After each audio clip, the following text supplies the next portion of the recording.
ഒന്നീ പിണങ്ങാം അല്ലെങ്കിൽ ഇണങ്ങാം. ഇത് രണ്ടിൻ്റെ അവകാശി അവനവനാണ്. അതുകൊണ്ട് തട്ടി ഉണർത്തുന്നവനെ നിസ്സാരമായിട്ട് കാണരുത്. തട്ടി സമയത്തിന് എണീക്കേണ്ടവനെ ഹലോ എണീറ്റ് സമയമായി, വണ്ടി വരാൻ സമയമായി എന്ന് വിളിച്ചുണർത്തുന്നവനെ നിസ്സാരമായിട്ട് കാണരുത്. അതേസമയം ഇത് ആഴ്ചയിലൊരിക്കലൊക്കെ ഇങ്ങനെ മാസത്തിലൊരിക്കലൊക്കെ ഇങ്ങനെ ഇത് വിളിച്ചുണർത്തുമ്പോൾ നമുക്കിത് പൈസ ചിലവുണ്ട്, ഇവിടെ ഒരു ദിവസം പാഴാവും, ഇങ്ങനെയൊക്കെ നമുക്ക് തോന്നാം. പക്ഷേ ഉണർന്നു കിടക്കുന്ന ഒരാളെ വിളിച്ചുണർത്താൻ പറ്റില്ല. വാ എണീര്, വണ്ടി വരാൻ സമയമായി, കുറച്ചുകൂടെ കഴിയിട്ട് അത് വിധിയില്ലായിരിക്കും. അപ്പം നമ്മൾ എന്നുള്ളത് ഈ പ്രപഞ്ച രഹസ്യ പ്രപഞ്ച ജീവിത രഹസ്യമാണ് ആത്മീയത. ആത്മീയത എന്ന് പറയുമ്പം ഒന്നറിയുക, ഇത് ഏതോ ഒന്നിനെ അറിഞ്ഞാൽ വേറൊന്നും അറിയണ്ട, അതാണ് ആത്മാവ്. ആത്മാവില്ലാത്ത ആരെങ്കിലുണ്ടോ? ആർക്കെങ്കിലും ആത്മാവില്ലാത്ത ആരെങ്കിലുണ്ടോ? ഉണ്ടെങ്കിൽ ഒന്ന് കൈ നോക്കി. ആത്മാവിനെ കണ്ടിട്ടുണ്ടോ? കണ്ടിട്ടില്ലല്ലോ. അത് ആത്മാർത്ഥതയെ കൂടിയേ കാണാൻ പറ്റും. ആത്മാവ് എന്ന് പറയുമ്പം അല്ലേ, ആത്മാർത്ഥത എന്ന് പറയുമ്പോൾ എത്ര വാക്കുകൾ ചേരുമ്പോഴാണ് പകുതി എന്നല്ലേ അർത്ഥം എന്ന് പറയുമ്പോൾ? ആത്മാവ് പ്ലസ് അർത്ഥം ആത്മാർത്ഥത അല്ലേ? ബ്രഹ്മം പ്ലസ് അണ്ഡം ബ്രഹ്മാണ്ഡം അല്ലേ? അപ്പോൾ ഈ പ്രപഞ്ചത്തിൽ ഏതോ ഒരു സത്യം ഒളിഞ്ഞിരിക്കുന്നുണ്ട്. എവിടെ? അവനവൻ്റെ ഉള്ളിൽ അല്ലേ?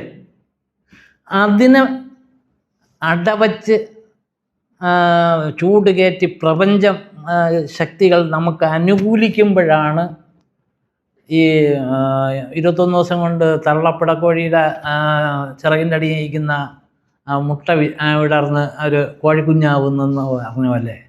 ആദ്യം നമ്മൾ പഠിക്കണം. 21 ദിവസം വന്ന് അച്ഛനും അമ്മയ്ക്കും അല്ല ഈ ചൂട് ഏൽക്കാമെന്ന് നിന്ന് കൊടുക്കണം. എന്നിട്ട് ഇത് അച്ഛനെ പോലെ അമ്മയെ പോലെ മുട്ട വിടർഞ്ഞ് വരും. അങ്ങനെയാണ് ഒരു പുതിയൊരു സൃഷ്ടി നടക്കുന്നത്. അച്ഛൻ ആത്മാവാണ്, അമ്മ ആത്മാവാണ്, എൻ്റെ ഈ മുന്നിൽ വന്നിരിക്കുന്നതെല്ലാം പുണ്യാത്മാവാണ്, എന്നിലില്ലാത്ത എന്തോ ചൈതന്യം ഇതിനെല്ലാം ഉണ്ട്, ലോകത്തുള്ള എല്ലാ തലയിലും ജീവനുണ്ട്, അതിന് ഇണങ്ങാനും ജീവിക്കാനൊക്കെ ഒരു ഉണർവുണ്ടെങ്കിൽ, അത് മരിക്കാതെ നിൽക്കണമെങ്കിൽ മരണമില്ലാത്ത ഈ ശവത്തിൻ്റെ നാഥനുണ്ട്. ആ നാഥനാണ് ആത്മാവ്. ആത്മാവിനെ കാണിച്ചു തരുന്നവനാണ് ഗുരു. ആത്മനാഥൻ ഇരിക്കുന്നവനെ ഉണർത്തിയെടുക്കണം. ഇത് താനെ ഉണരില്ല,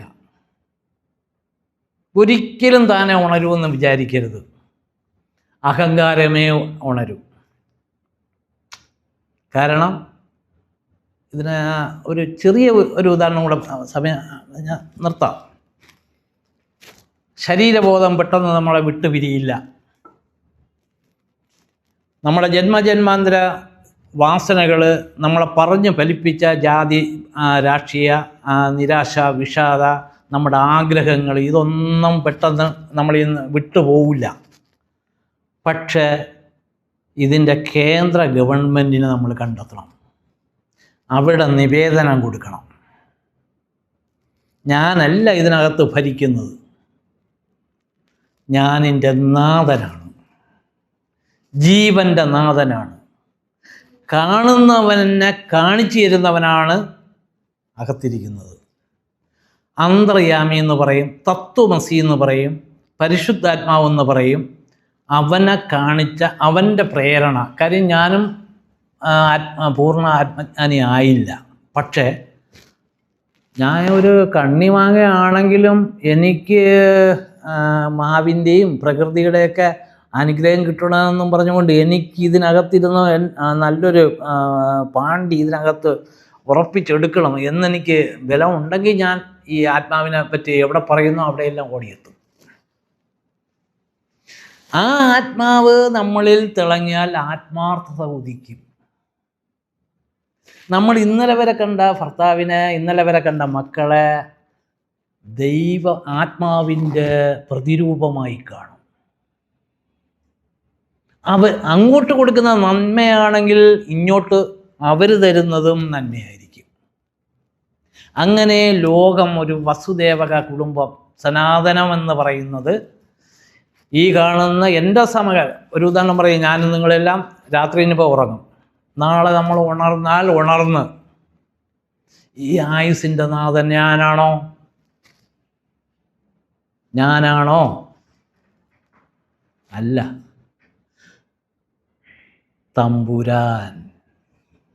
ഈ തമ്പുരാൻ എന്ന് പറയുന്ന വാക്കിൻ്റെ അർത്ഥം തൻ്റെ പുരത്തിൻ്റെ അവകാശിയായ ആ സത്തിറങ്ങി പോയാൽ വീട്ടിൽ എത്തുമോ? എവിടെ വീഴുമെന്ന് പറയാൻ പറ്റുമോ? അതുകൊണ്ട് ഈ മായാലോകമായിട്ട് ഞാൻ തന്നെ വിശ്വമായി പരിണമിച്ചത്, എല്ലാ തലയിലും ഇരിക്കുന്നതും ഈ പടച്ച തമ്പുരാൻ എന്ന് പറയുന്ന ആത്മാവാണ്. ഞാൻ ഈ സൂക്ഷ്മ ബിന്ദുവിൽ എൻ്റെ മൊബൈൽ ചാർജ് കയറ്റിയാൽ ലോക ബന്ധുക്കളായ എല്ലാ മൊബൈലിലേക്കും ഇത് പാസ് ചെയ്യാം. എൻ്റെ സമകാലികരെ ഞാൻ എങ്ങനെ കാണണമെന്ന് ഈ കണ്ണുകൊണ്ട് പറ്റില്ല, ഈ കണ്ണുകൊണ്ടേ പറ്റൂ. ജ്ഞാനക്കണ്ണ് എന്ന് പറയുന്ന ശിവനേത്രം എന്ന് പറയുന്നത് ഈ തലയുടെ മെയിൻ, നമ്മുടെ അവകാശിയിരിക്കുന്നത് ഇവിടെയാണ്. അവൻ്റെ സാന്നിധ്യത്തിലാണ് ഇവൻ കളിക്കുന്നത്. ഇവൻ ചെറുതും ഇവൻ വലിയവനുമാണ്. അപ്പോൾ ഈ പൂട്ടും താക്കോലും നമ്മളെ ജീവിതം ആനന്ദിക്കാൻ ഏത് പ്രതിസന്ധിയിലും നമുക്ക് ശരീരത്തിന് എന്തോ വരട്ടെ, ദൈവം അറിയാതെ വരില്ല. ഏത് പ്രശ്നമോ പ്രാരാബ്ദമുണ്ട്, ആരോ പിണങ്ങിപ്പോട്ടെ, ഞാൻ ആരോടും പിണങ്ങില്ല. എന്നെയല്ലേ എനിക്ക് നന്നാക്കാൻ പറ്റും. എന്നെ എന്തോ മഹാകാര്യത്തിനാണ് ഈ വേഷം കെട്ടിവിട്ടത്, പെണ്ണാവട്ടെ ആണാവട്ടെ, നമുക്ക് എന്തെല്ലാം ഭാഗ്യം തന്നില്ല. ഉണ്ടപ്പക്രുവിന് എത്ര ശരീരമുണ്ട്, അതിനേക്കാളും ഭാഗ്യം നമുക്ക് തന്നില്ലേ. വൈക്കം വിജയലക്ഷ്മിക്ക് കാഴ്ചയില്ലല്ലോ, അതിനേക്കാൾ നമുക്ക് കാഴ്ച തന്നില്ലേ. അതുകൊണ്ട് മുന്നിൽ വരുന്ന പട്ടിയെയും പൂച്ചയും നമുക്ക് സ്നേഹിക്കാം. എതിരെ പറഞ്ഞ മനുഷ്യൻ്റെ മുഖത്ത് നോക്കാൻ മനുഷ്യന് കഴിയുന്നില്ലെങ്കിൽ അവൻ്റെ കണ്ണടഞ്ഞതുകൊണ്ടല്ലേ, ശരിയല്ലേ? അവൻ നോക്കി പോകുന്നുണ്ട്. പക്ഷെ കൂടപ്പുറപ്പ് എതിരെ വന്നാൽ, ആരെങ്കിലും എതിരെ വന്നാൽ മുഖത്ത് നോക്കാൻ ഇന്ന് മനുഷ്യന് കഴിയുന്നുണ്ടോ? ഒന്ന് ചിന്തിക്കൂ. ഒന്നുകിൽ ജാതിയുടെ, അല്ലെങ്കിൽ മതത്തിൻ്റെ, അല്ലെങ്കിൽ സ്ഥാനത്തിൻ്റെ, വലിപ്പത്തിൻ്റെ, ജോലിയുടെ. അപ്പോൾ ഒരു കാര്യമുള്ളൂ, എൻ്റെ കൂടപ്പുറപ്പുകളല്ലേ ഈ കാണുന്നത്. അപ്പം ഈ കൂടപ്പുറപ്പുകളും ഞാനുമായിട്ട് എന്താ വ്യത്യാസം? ഇതെല്ലാം ഒരുമിച്ചാൽ നമ്മളെ ഉള്ളിലെ അഹങ്കാരം മാറിയാൽ, ഓംകാരം തെളിഞ്ഞാൽ, സാഹോദര്യം തെളിഞ്ഞാൽ, സഹവർത്തിത്വം തെളിഞ്ഞാൽ, സഹകരണം തെളിഞ്ഞാൽ നമ്മൾ ചൂലാവും. ഇതാണ് ഭാരതതത്വം. ഇപ്പം ഞാൻ നിർഭാഗ്യവശാൽ എൻ്റെ കർമ്മഫലം പ്രാരാബ്ദം കൊണ്ട് ആക്രി പറക്കുന്നവനായിരിക്കാം. പക്ഷെ ജീവനുണ്ടെങ്കിലല്ലേ ആക്രി പറക്കാൻ പറ്റൂ. അവിടെയും കർമ്മനിരതനല്ലേ.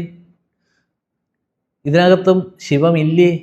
ഈ കൂടെടുത്ത് വന്ന അടുത്ത ജന്മത്തിൽ ഞാൻ രാജാവൂലെന്ന് നിങ്ങൾക്കെങ്ങനെ പറയാൻ പറ്റും? അതുകൊണ്ട് ഒരാളിൻ്റെ വേഷം കെട്ട് കണ്ടോ, അവൻ്റെ സാഹചര്യം കണ്ടോ, അവൻ്റെ വലിപ്പച്ചെറുപ്പം കണ്ടോ വിധി കൽപ്പിക്കാൻ മനുഷ്യനെ കഴിയൂ, പടച്ച തമ്പുരാന് കഴിയില്ല. അതുകൊണ്ട് പടച്ചു വിട്ടവൻ ആരെയും കാണാതിരിക്കുന്നില്ല. എല്ലാവരുടെ അക്ഷരങ്ങളെയും എല്ലാവരുടെ പ്രവൃത്തിയെയും കണ്ടുകൊണ്ടിരിക്കുന്നവനാണ് ആ പരിശുദ്ധാത്മാവ്. ആ പരിശുദ്ധാത്മാവ് അന്നേ ഉണ്ടായിരുന്നുള്ളൂ, യേശു മാത്രമേ ഉണ്ടായിരുന്നുള്ളൂ. യേശുവിൻ്റെ പ്രതിരൂപങ്ങളാണ് നമ്മൾ. ഇവിടെ പറയുന്നത് ഞങ്ങളെന്ത് ചെയ്യാൻ പോകണം, ഞങ്ങളും പൂർണ്ണതയിലെത്താൻ പോകണം. നാളെ എന്നെ ഇത് കുരിശിക്കുമെന്ന് എനിക്കറിയില്ല. പക്ഷെ സത്യം വിളമ്പുന്നവനെ ഏതെങ്കിലും തരത്തിൽ ഈ എന്താ പറയുക, അജ്ഞാനി അഹങ്കാരത്തിൻ്റെ ദൂതന്മാർ വന്ന് ഉപദ്രവിക്കും. അത് സമയമാകുമ്പോഴേ ഉപദ്രവിക്കൂ. അതുകൊണ്ട് 1000 അപമൃത്യു വരും ഒരു ജീവിതത്തിൽ. അതായത് മരിച്ചില്ല എന്ന്, കാലമൃത്യു ഒന്നേ വരും. ആത്മവിശ്വാസമുള്ളവൻ ഒരു ദിവസമേ മരിക്കൂ. ആത്മവിശ്വാസം ഇല്ലാത്തവർ ഡെയിലി മരിക്കും, ഇല്ലേ? അതുകൊണ്ട് ഇവിടെ ഈ 10 പൈസ ചിലവില്ലാതെ ഈ അന്തരീക്ഷത്തിൽ നിന്ന് നമ്മൾ ശ്വാസം എടുത്തിട്ടുണ്ടെങ്കിൽ ഇവിടെ നിറഞ്ഞു നിൽക്കുന്നു ഈശ്വരൻ. നമ്മളെ ഇരിക്കുന്നത് എന്തിനാണ്? ശ്വാസം. ഇത് തന്നു വിട്ടവനാരാണ്? ഈശ്വരൻ. ആ ഈശ്വരൻ്റെ അവതാരങ്ങളാണ് ഈ കാണുന്നത്. നിങ്ങൾക്ക് വേണമെങ്കിൽ ഈ ശ്വാസം ഉള്ളപ്പം സാഹോദര്യവും സഹോദരത്വവും സ്നേഹവും എല്ലാം പങ്കുവെച്ച് നമുക്കൊരു അമ്മ മക്കളെ പോലെ ജീവിക്കാം. ഇവിടെ 2 ദൈവം ഇല്ല, ചുമ്മാ പറയുന്നതാണ്. ഞാൻ എനിക്ക് അറിയുന്ന വിധത്തിൽ അറിവിനെ വിതച്ചു, അദ്ദേഹത്തിന് നിയോഗിച്ച രീതിയിൽ അദ്ദേഹത്തെ വിതച്ചു. ഇങ്ങനെ ഓരോ ആത്മാക്കളെയും സൃഷ്ടിച്ച് ഓരോ കാര്യം. അപ്പോൾ എല്ലാം കൂടെ ചേർന്നാലേ ഒരു മെഡിക്കൽ കോളേജേ ഉള്ളൂ. 10 ഡോക്ടർ, ഒരു മെഡിക്കൽ കോളേജിൽ 10 ഡോക്ടറുണ്ട്. 10 പേർക്ക് ഹൃദയം മാത്രമേ മാറ്റി വയ്ക്കാൻ പറ്റുള്ളൂ എന്ന് പറഞ്ഞാൽ പല്ലുവേദന ആരെ എടുത്തുകൊണ്ടു. അതുകൊണ്ട് ഈ നാനാത്വത്തിൽ ഏകത്വം, ഈ ഞാനിൻ്റെ രഹസ്യം കണ്ടെത്തണം. അത് കണ്ടെത്തണമെങ്കിൽ സാധന വേണം. ആഴ്ച തോറും ഇതുമാതിരിയുള്ള എന്താ പറയുക, ഈ കഴുകൽ വേണം, ഉണർത്തലാണത്. മാസം തോറും ഇങ്ങനെ ഈ സത്സംഗം എന്ന് പറയില്ലേ, അത് ഇത് തട്ടി ഉണർത്തലാണ്, അവനവനെ ഉണർത്തലാണ്, ജ്ഞാനപ്രസാദമാണ്. നമുക്ക് സരസ്വതി ആർക്കും ഇഷ്ടം വരില്ല, ലക്ഷ്മി എല്ലാവർക്കും ഇഷ്ടം വരും, അട്ടിക്കണക്കിന് ഇത് സൗഭാഗ്യങ്ങളെ എല്ലാവർക്കും ഇഷ്ടം വരും, ശക്തി എല്ലാവർക്കും ഇഷ്ടം വരും.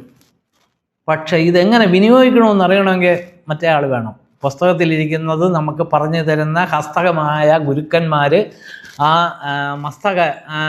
മസ്തകങ്ങളിൽ കുടികൊള്ളുന്ന ആ സൃഷ്ടികർത്താവിൻ്റെ സഹധർമ്മിണിയാണ് സരസ്വതി. നമ്മുടെ ഹിന്ദു മതത്തിൽ പറയുന്നത് ബ്രഹ്മദേവൻ്റെ വാമഭാഗമാണ് സരസ്വതി. ഇതിനെ നേരെ തിരിഞ്ഞ് പറഞ്ഞാൽ പ്രകൃതിയും പുരുഷനും. ഈ ഉണ്ടാക്കി കാണിക്കുന്നത് മായ, ഈ ഉണ്ടാക്കിയതിൻ്റെ ഉടയവൻ മഹാദേവൻ, ശിവശക്തിയാണ് ഇള പിങ്കള നാഡി. ഇതിനകത്തിരിക്കുന്ന ഒരു സാധനമാണ് സുഷുമ്ന നാഡി. ഈ 3 ശക്തികളുടെയും മഹത്വത്തിലാണ് ഒരുത്തൻ തലയെടുത്ത് വിളയാടുന്നത്. ആരും നിസ്സാരപ്പെട്ടവനല്ല. അവനെ ഉണർത്താൻ വാക്കുകൾക്ക് 51 അക്ഷരങ്ങൾക്ക് കഴിയും, സാഹോദര്യത്തിന് കഴിയും, ഒരു നമസ്കാരത്തിന് കഴിയും, ഒരു സൽജനത്തിന് കഴിയും. ഇത് നമ്മൾ ഇവിടുന്ന് പോയി കഴിഞ്ഞാൽ ഇനി നേരെ പോകുന്നത് എന്താണ്? നിരാശ, വിഷാദം, നമ്മളെ കുറ്റം പറയുന്ന, നുണ പറയുന്ന അനേകം ഊർജങ്ങളുടെ ഇടയിൽ കൂടിയാണ് പോണത്. ഇങ്ങനെയുള്ള ഈ വെളിച്ചം ഇവിടെ ദൈവനിയോഗം ഉള്ളതുകൊണ്ടാണ് ഒരു മനുഷ്യനെ ഉപാധിയാക്കിക്കൊണ്ട് പ്രപഞ്ചനാഥൻ പടച്ച തമ്പുരാൻ ഇത്രയൊക്കെ ചെയ്യിപ്പിക്കുന്നത്. ഇതിന് ജാതിയും മതമൊന്നുമില്ല. അവനവൻ എന്താ പറയുക, ആത്മാനന്ദം, സച്ചിദാനന്ദ പൊരുളാണ്. അത് ശരീരത്തിൽ ഇരുന്നു കൊണ്ട് തന്നെ അവനവൻ്റെ ടോർച്ചിനെ ഉണർത്തിയെടുക്കണം. ഇവിടെയാണ് ഗുരുവിന് സ്ഥാനം ആദ്യം കൊടുക്കാൻ. ആ ഗുരുവാണ് ഇതിനകത്തിരിക്കുന്നവനെ കാണിച്ചു തരണമായി.